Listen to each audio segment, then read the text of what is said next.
Premier calls for more testing once again. A critique of the Ford government with Andrea Horvath. And dealing with real estate during COVID-19. How's it done? All that and more coming up right now.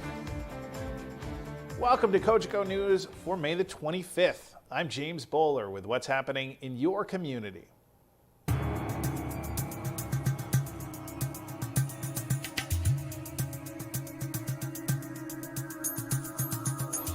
Well, for nearly 2 weeks now, Muskoka has gone another long stretch without seeing a COVID-19 confirmed infection. The details come from the Simcoe Muskoka District Health Unit, which has seen a majority of the nearly 1,000 cases cropping up in the Orillia and Barrie areas. The last infection reported in Muskoka was a man in his 60s from Bracebridge on May the 14th.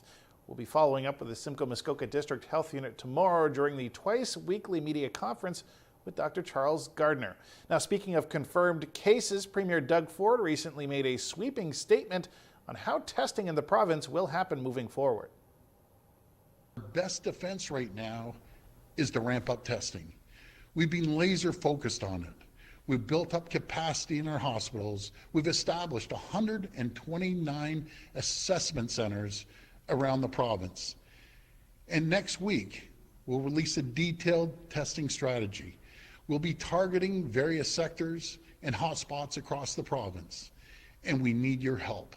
I'm here to ask for your help today. I'm asking the people of Ontario, if you're worried if you have COVID-19 or that you've been exposed to someone who has COVID-19, even if you're not showing symptoms, please go get a test. You will not be turned away. You don't need an appointment. Just show up to a testing center and they will test you, no matter if you're showing symptoms or you aren't showing symptoms, and bring your family along with you to get tested. Now, despite the Premier's call for province-wide walk-in testing, Muskoka's family health teams are reportedly sticking with the appointment-based testing still.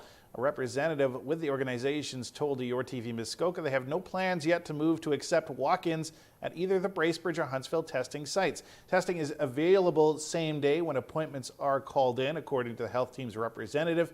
And the organizations are expected to discuss the possibilities of allowing walk-ins this week. And we will provide more details on that as they become available. However, MPP Norm Miller sees this a bit differently, saying the health teams in Muskoka are allowing for more testing, but without leading to potentially dangerous lineups outside the facilities.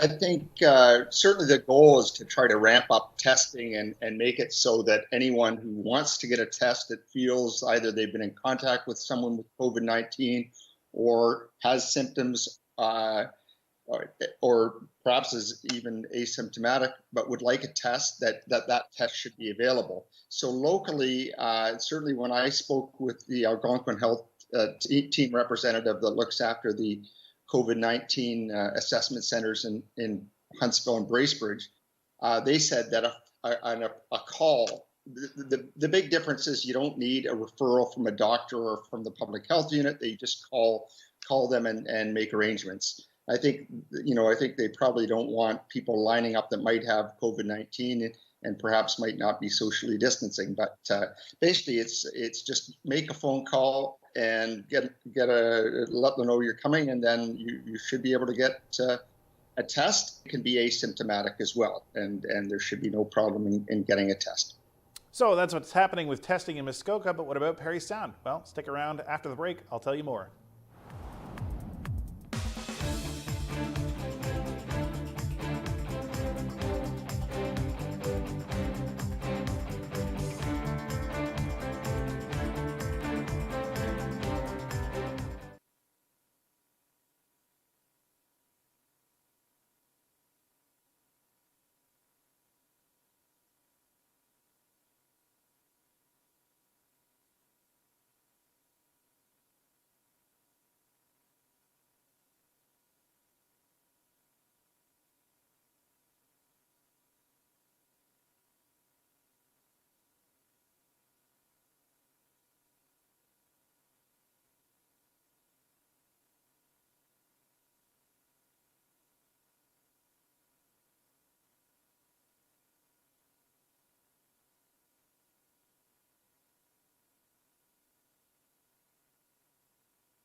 Welcome back. Well, as mentioned earlier, Premier Doug Ford is calling for every Ontarian, symptomatic or not, to get a COVID-19 test.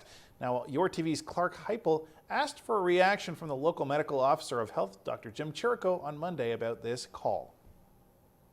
In a telephone conversation with Dr. Jim Chirico of the North Bay Parry Sound District Health Unit, the medical officer of health says testing is not the be-all and end-all in the fight against the coronavirus. You have to remember, too, that testing is a snapshot in time. So you could be negative today and positive in a few days, as you could be incubating the virus. So people who are symptomatic and all of those people with at least one symptom of COVID-19, even just mild symptoms, can be tested. As well, if you don't have symptoms, but you think you could have been exposed to COVID-19, then you can go for testing.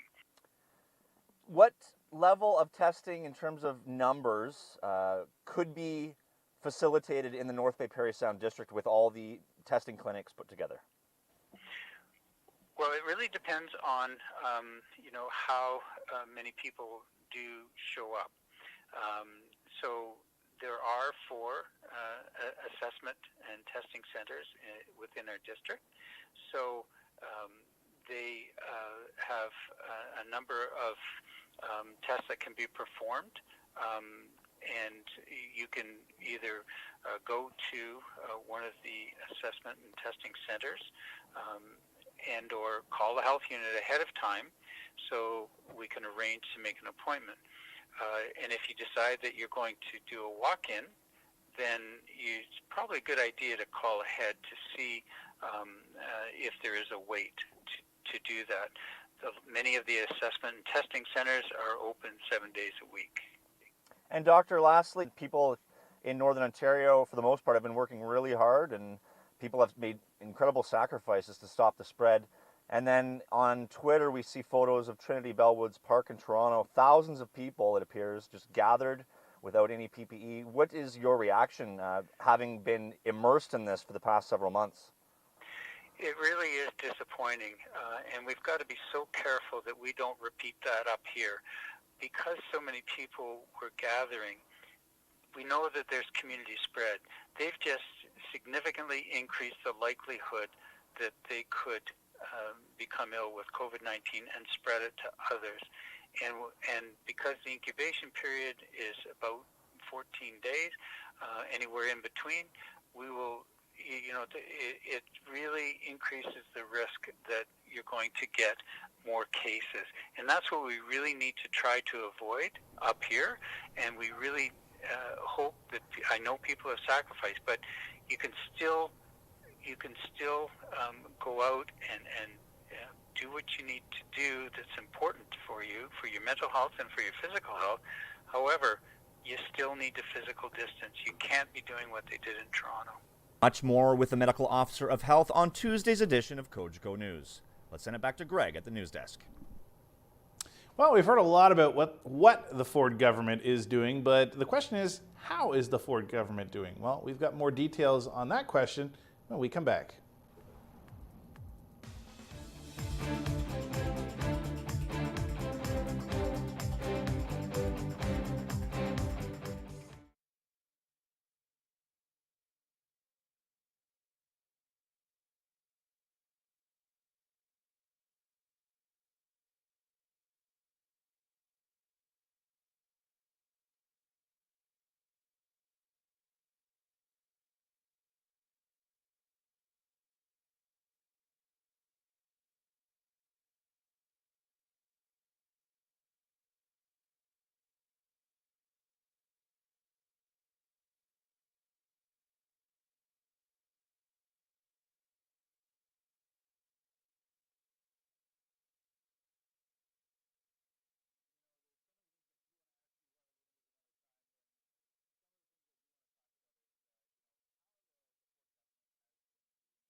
Welcome back. Well, there's been a lot of commentary across the province on how the Ford government is dealing with this unprecedented pandemic. But how does the province's official opposition feel about the recent decisions and actions made by Doug Ford and his team? I recently chatted with the Ontario NDP leader Andrea Horwath to find out.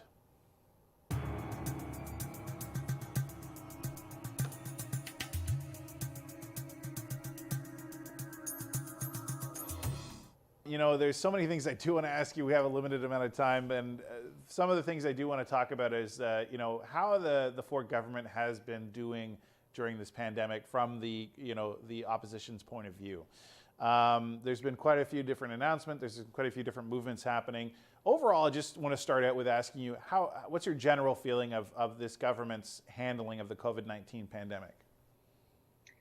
Well, I guess we'll get to a point at some time in the future where we're going to take that hard look and put a scorecard together of where the government did well and where they didn't do so well. At this point in time, what we're still trying to do is identify the gaps and try to encourage the government to take on some things that still need to be addressed. We know that there's been some problems with testing. We know there's been problems with access to PPE. I don't even want to talk. Well, of course I do want to talk about it, but the horrifying situation in long-term care. All of these things are going to be dealt with and reviewed. I mean, at the early days, Mr. Ford tackled this with a lot of passion. I fear that, I'm disappointed, I guess I should say, that sometimes that passion hasn't translated into the kind of action that should have occurred. So we're just going to keep trying to do our best as an opposition party to stay on the track of making recommendations and suggestions to try to get the government focused on helping people. Andrea, I think one of the things that I've struggled with, and I know a lot of reporters too, is the mixed messaging from Doug Ford in terms of what people need to be doing. We are living in cottage country, and I'm sure you're aware of the issues that we've had up here. And a lot of the time, Premier Ford was pushing for people to stay home, not come up. And then that message sort of changed. And then it was a bit of back and forth of, saying don't travel unless essential, but now golf courses are open. So I just want to get your opinion on how that was handled. Well, I mean, I think you've raised a really important issue. The communications has been probably one of the big problems that this government has had. I mean, we haven't had clear communications. We haven't had decisive direction. There's been a lot of waffling. There's been a lot of back and forth. Even when the very week that this thing all started to come to roost in Ontario, one day the premier's telling people, don't worry about it. Go and enjoy your March break. And then literally within the next day or two, everything shut down. And the advice was exactly the opposite. And so that in itself created confusion and people ended up going away on vacation. And we saw some of the tragedies that occurred on those cruise ships. And so from day one, really, there has been a real challenge. The government has not been able to communicate clearly, directly, succinctly, or in a way that wasn't confusing people. And I think that's dangerous at a time like this. What struggles have the NDP been facing as the official opposition of the Ford government? I think the Conservatives in the federal chapter are facing the same issue of not really feeling like they are able to have a voice at this point because COVID-19 is blanketing all the messaging, right? So tell me the challenges you're facing as the opposition of trying to get your message through. Well, I mean, there's no doubt that the airwaves are quite crowded with starting from more or less first thing in the morning with the roll call, if you will, the Prime Minister and his ministers, and then the federal chief medical officer, and then of course Mr. Ford and our chief medical officer, and then if you're in the GTH area, we get Mr. Tory and their chief medical officer in Toronto. And so what we've been trying to do is we've been very careful not to be silent. We've been working very hard, as I said, to identify the gaps, and our MPPs have been sending all kinds of correspondence to various ministers, and we've been doing what we can to try to really focus on people first as opposed to politics, and try to get what people need out of the government.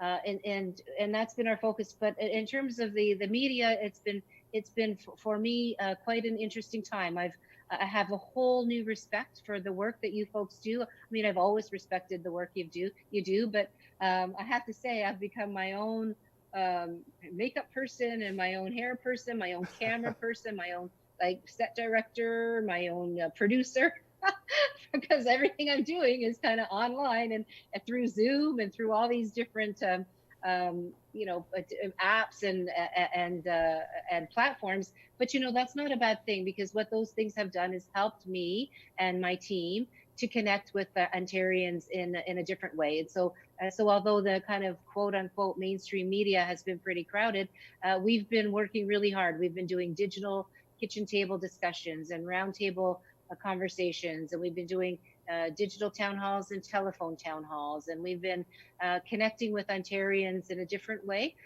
Probably not as much of a blanket coverage, obviously, as what the Premier and Prime Minister and others are able to achieve. But we're still working really, really hard to listen to what Ontarians have to say, and to try to push forward with suggestions and recommendations and questions for the government on behalf of Ontarians.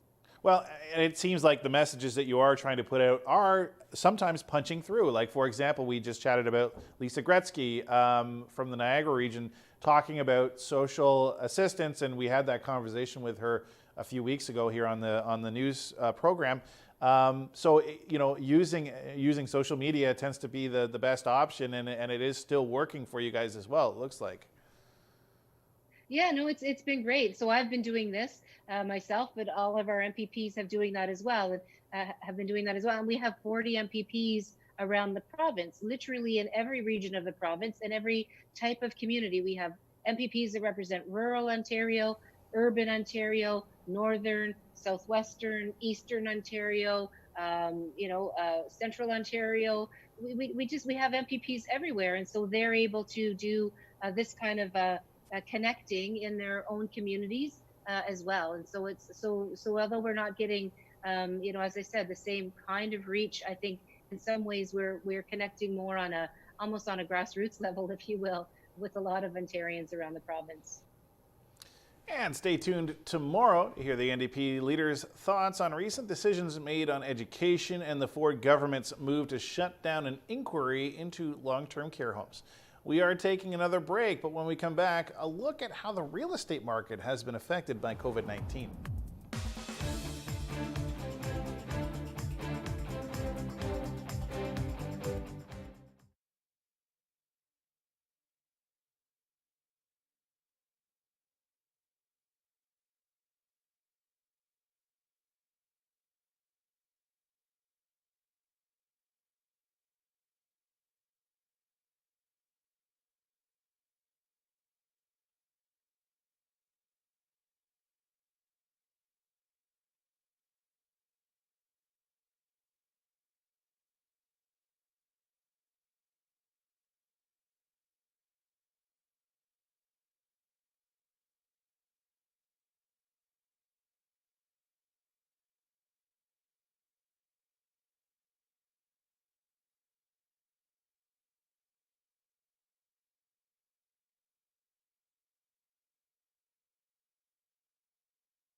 Welcome back. Well, COVID-19 has obviously changed how a lot of businesses function, and real estate has no question required some major changes in protocols as well.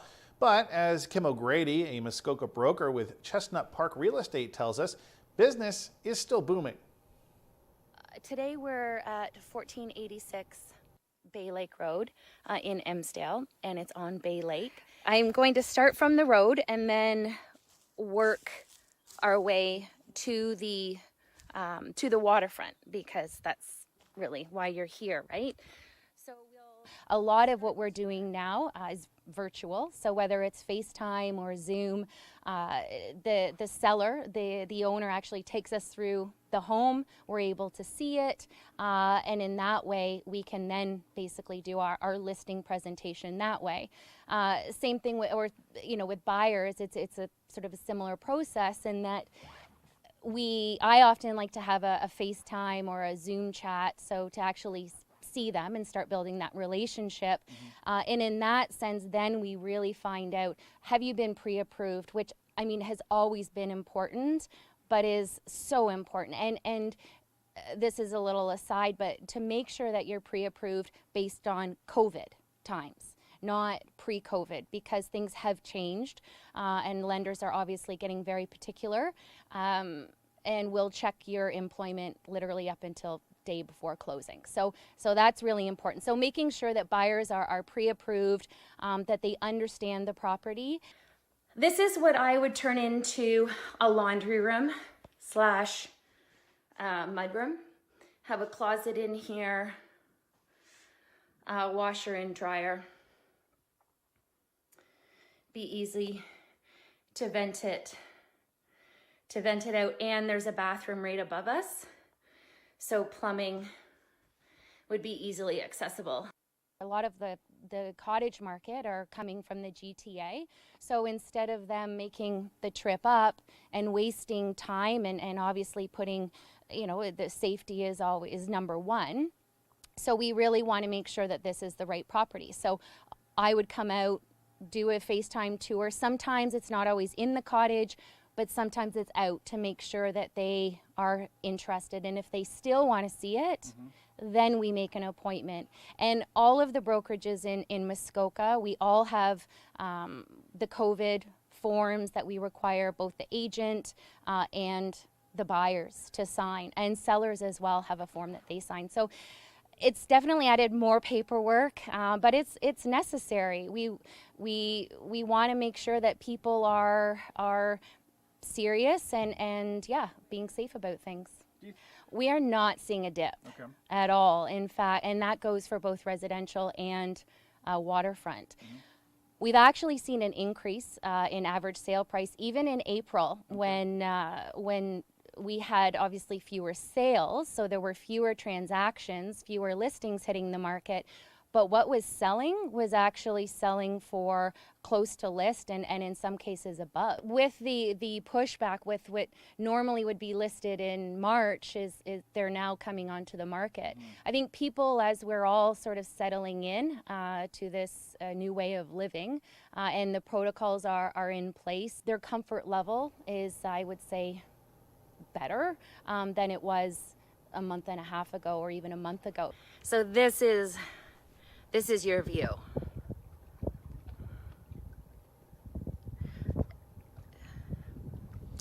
Now, just before we take our last break, I want to give a shout out to this local Muskoka resident. Now, this man decided to spend his Sunday kayaking along the Muskoka River and picking up garbage along the way. He reportedly said he has more time now and was concerned the garbage is not being properly secured in boats and on property along the river. This man is really one of the do-gooders in our home community. And now we are taking a break, but stick with us for a recap of the headlines from today.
Welcome back. Here's a recap of what made some of the headlines today.